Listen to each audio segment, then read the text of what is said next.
আগতে আছিলে 167 of the code of criminal procedure তাত আছিলে যে এজন ব্যক্তিক যদি কৰায়ত্ব কৰে তেওঁক যদি তদন্তৰ খাতিৰত পুলিচ হেফাজতত দিবলগীয়া হ'ল তাৰ সময়সীমা আছিলে 14 দিন 167ত এতিয়া সম্ভৱতঃ ছেকশ্যন 187 এই ধাৰাটো সংলগ্ন হৈছে 167ৰ জেগাত 187টো আহিছে এতিয়াও সেই সময়সীমা 14 দিনে আছে 14 দিনে সময়সীমা আছে আগতে খালি এটা সম্ভৱতঃ অনুপম কুলকাৰ্ণী বোলা সুপ্ৰিম কোৰ্টৰ এটা নিৰ্দেশনা আছিলে এটা অথৰিটি আছিলে সেইটো আৰ্টিকেল 141 142ৰ অধীনত তাৰ জৰিয়তে এজন ব্যক্তিক এটা গোচৰত যদি কৰায়ত্ব কৰা হয় তেওঁক যদি পুলিচ হেফাজতত বিচৰা হয় আদালতে যদি দিয়ে 14 দিনলৈকে দিব পাৰিব 14 দিনৰ অন্তত কিন্তু সেই গোচৰটোত সেই বিশেষ ব্যক্তিজনক অভিযুক্তজনক বা একিউজজনক আৰু পুলিচ কাষ্টডি নিব নোৱাৰিব এতিয়া কিন্তু 187ত কিছুমান গোচৰৰ ডিউৰিং ইনভেষ্টিগেশ্যন সময়সীমা কাৰাৰুদ্ধ কৰি ৰখাৰ 60 দিন কিছুমানত 90 দিন এই 60 দিনীয়া গোচৰবিলাকৰ ক্ষেত্ৰত এই 14 দিনৰ যি সময়সীমা পুলিচ কাষ্টডিৰ সেইটো নিশ্চিতভাৱে প্ৰথম 14 দিন যদি পুলিচ কাষ্টডি সমাপ্ত হৈ যায় তাৰ পিছত আগে যি 160 চনত ল'ব নোৱাৰাৰ ধাৰা সন্নিৱিষ্ট হৈ আছিলে যি বিধান আছিলে তাৰ পৰিৱৰ্তন হৈ এটা 60 ডে পিৰিয়ড অফেন্সত 60 দিনলৈকে সেই পুলিচ কাষ্টডিৰ 14 দিন সময়সীমাটো চলিব আৰু 90 দিনৰ যি সময়সীমা তদন্তৰ খাতিৰত মাৰ্ডাৰ ইত্যাদি আপ টু 10 ইয়াৰ্ছ পানিছমেণ্ট সেইবিলাকৰ ক্ষেত্ৰত 90 দিনলৈকে যিবিলাকৰ সময়সীমা তদন্তৰ আওতাত ৰাখি ডিউৰিং ইনভেষ্টিগেশ্যন সেই গোচৰবিলাকত পুলিচ কাষ্টডি নিব পাৰিব প্ৰথম 60 দিনলৈকে এই 14 দিন সময়সীমাটো বৰ্তি থাকিব ই এটা নিশ্চয় সুফল পাব তদন্তকাৰী বিষয় বা তদন্তই কিয়নো এজন লোকক যদি 5 দিনৰ পুলিচ কাষ্টডি নিয়ে 60 দিনীয়া গোচৰ এটাত 14 দিন পাৰ হোৱাৰ অন্তত আগে 167ৰ অধীনত তেওঁ আৰু পুলিচ কাষ্টডি নিব নোৱাৰিছিলে কিন্তু বৰ্তমান পাৰিব যদি নতুন সমল উক দিয়ে আৰু নতুন সমলে উক দিয়াৰ যথেষ্ট সম্ভাৱনা থাকে সেইবাবে 60 দিনীয়াৰ কথাটোলৈ আহিল 90 দিনীয়ালৈ নাযাওঁ একেটাই কথা এই 60 দিনীয়া সময়সীমাৰ গোচৰবিলাকৰ ক্ষেত্ৰত ডিউৰিং ইনভেষ্টিগেশ্যন এতিয়া এজন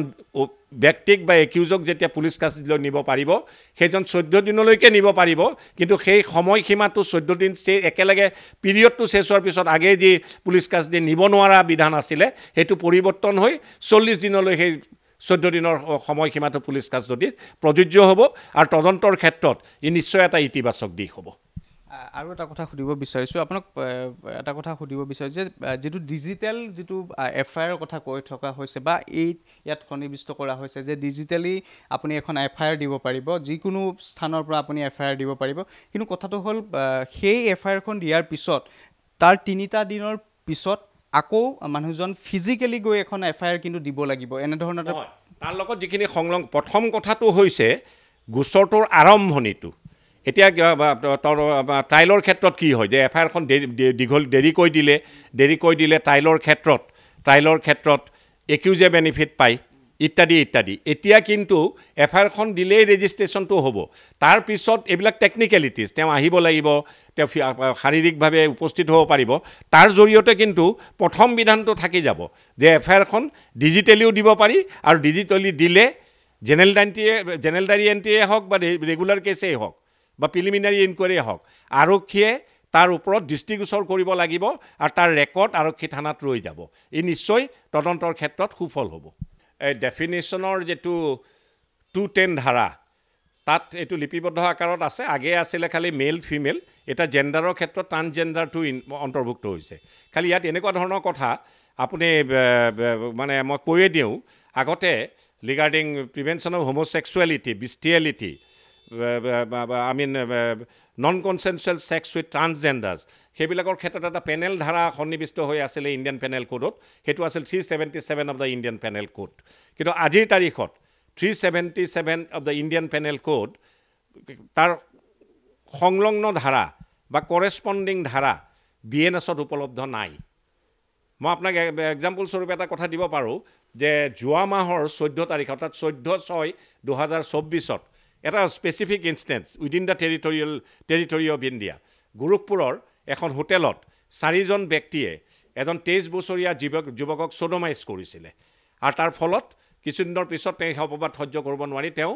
সুইচাইডৰ পথ বাছি লৈছিলে এটা সেই গোচৰটো ৰুজু হৈছিল 377 of the Indian panel code আৰু অন্যান্য আইপিচিৰ ধাৰা ইত্যাদি সংলগ্ন কৰি কিন্তু আজিৰ তাৰিখত এটা ডাঙৰ প্ৰশ্নবোধক চিন সেই ঘটনাটো যদি আজিৰ তাৰিখত আজি 1 তাৰিখ আজিৰ পৰা প্ৰণয়ন হোৱা আইনখিনি প্ৰয়োগ হৈছে তেতিয়াহ'লে কি হ'ব নিশ্চিতভাৱে 377 ধাৰাটো নাথাকিব কোন ধাৰাত আৰক্ষীয়ে গোচৰ ৰুজু কৰিব পাৰিব বা নোৱাৰিব কি এটা ডাঙৰ প্ৰশ্নবোধক চিন আপুনি আৰু এটা প্ৰশ্ন সুধিলে যে আগতে আইপিচিত আছিলে 304A of the Indian panel code 304A কি আছিলে যে ৰেছ এণ্ড নেগলিজেণ্ট ড্ৰাইভিঙৰ অধীনত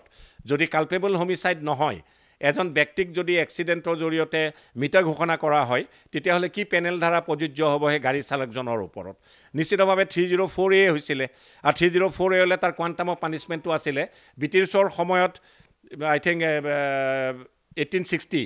163 বছৰ পাৰ হৈ গ'ল তেতিয়া প্ৰণয়ন হৈছিল মেকলে চাহাব আছিল ইণ্ডিয়ান ল কমিশ্যন অফ ফাৰ্ষ্ট চেয়াৰমেন তেওঁৰ দিনত এইবিলাক প্ৰণয়ন হোৱা আইন তেতিয়া তাৰ বিধান আছিলে 2 বছৰলৈ কাৰাদণ্ডিত হ'ব পাৰে সেইটো আজি তাৰ তাৰিখত ভাৰতৰ জনসাধাৰণে কয় যে তেতিয়া ব্ৰিটিছবিলাকে বেছি বগা ৰঙৰ মানুহে বেছি গাড়ী চলাইছিল আৰু মৃতকবিলাক ক'লা ৰঙৰ আছিলে সেইবাবে এই ডিছপেৰিটিটো হৈছিলে এই নতুন আইনত কিন্তু এই বা ৰেছ এণ্ড নেগলিজেণ্ট ড্ৰাইভিং সেইটো সম্ভৱতঃ 106 2 উপধাৰা BNSৰ যেটো নতুনকৈ সংযোজন কৰা হৈছে তাত ৰেছ এণ্ড নেগলিজেণ্ট ড্ৰাইভিঙৰ জৰিয়তে এজন ব্যক্তি যদি মৃত ঘোষণা কৰা হয় if it doesn't amount to culpable homicide then he would be punished to an extent of 10 years কিন্তু গণতন্ত্ৰত ৰাইজে ৰজা আৰু ৰাইজৰ দাহ এটা কি হ'ল এই আইনখন যেতিয়া নতুনকৈ আহিলে তেতিয়া ট্ৰান্সপৰ্টাৰ্ছবিলাকে ষ্ট্ৰাইক আৰম্ভ কৰি দিলে আৰু চৰকাৰ নতকিৰ হ'ল সেইকাৰণে আজিৰ তাৰিখৰ পৰা সকলো ধাৰা BNSA হওক BNSSA হওক BSA হওক সকলো ধাৰা প্ৰয়োগ হ'লেও এই ধাৰাটো কিন্তু 1062 উপধাৰাটো কিন্তু বা যি ধাৰা 304A যিটো সংলগ্ন ধাৰা এই BNSত সেইটো কিন্তু প্ৰয়োগ নহ'ব কাৰণ ট্ৰেন্সপৰ্টাৰ ষ্ট্ৰাইকে যদি তেতিয়া ট্ৰেন্সপৰ্ট ষ্ট্ৰাইকটো কৰিলেহেঁতেন অত্যাৱশ্যকীয় সামগ্ৰী এক প্ৰান্তৰ পৰা আন প্ৰান্তলৈ নগ'ল হৈ আৰু গণতান্ত্ৰিক দেশত এইবিলাক হয় সেইকাৰণে সেই ধাৰাটো আজি প্ৰযোজ্য নহ'ব ইয়াত কিন্তু এটা প্ৰশ্নবোধক চিন আছে আজিৰ তাৰিখত যদি কোনোবাই এক্সিডেণ্ট কৰে by rash and negligent driving if it doesn't amount to culpable homicide and if he does not inform police immediately after the occurrence or a magistrate then what law will be applicable to him if the concerned section of race and negligent driving and thereafter committing accident and killing a man what section would be applicable that's a big question mark zero FR has now been codified I think zero FR was also there in Lalita Kumari it's an authority of the apex court because at that point of time এই আইনখন নাছিলে codified নাছিলে code of criminal procedure 154 এইটো সংলগ্ন নাছিলে এটা concept of zero' এফআৰটো এনেকুৱা যেতিয়াই এটা কগনিজেবল অফেন্স সংঘটিত হ'ব কগনিজেবল অফেন্স মানে কি police can arrest without warrant non cognizable মানে কি there has to be a warrant of arrest from a court of law meaning thereby possibly lesser degree of offenses এতিয়া এই zero' এফআৰ কনচেপ্টটো বৰ সুন্দৰ কথা আছিলে আৰু সি এতিয়া কোডত ইমপ্লিমেণ্ট হ'ল তাক অন্তৰ্ভুক্ত কৰা হ'ল ইয়াৰ জৰিয়তে এটা সুফল হ'ব আজি ধৰক গুৱাহাটীৰ ছোৱালী এজনী কলিকতাত বিয়া হৈ গ'ল কলিকতাত তাই নিৰ্যাতিত হ'ল তাই বুলি ক'ব নাপায় তেখেত নিৰ্যাতিত হ'ল গুৱাহাটীলৈ ফিৰি আহিলে এফআইআৰ দিবলৈ হ'লে তাৰ আগেইটো তেখেত কগনিজেবল অফেন্সলৈ কলিকতালৈ যাব লাগিছিল এটা কলিকতালৈ যাব দৰকাৰ নাই গুৱাহাটী যদি লতাশিলৰ বাসিন্দা হয় মই লতাশিলৰ অধীনত থাকোঁ লতাশিলত এজাহাৰ দিলেও আৰক্ষীয়ে গোচৰটো ল'ব লাগিব তাৰপিছত তদন্তৰ বাবে কলিকতালৈ পঠা সেইবিলাক কনচিকুৱেঞ্চিয়েল মেটাৰ কিন্তু এফআইআৰখনটো ৰেজিষ্টাৰ হ'ব সেইটো নিশ্চয়ভাৱে এটা সুফল concept of zero' FIR it was there in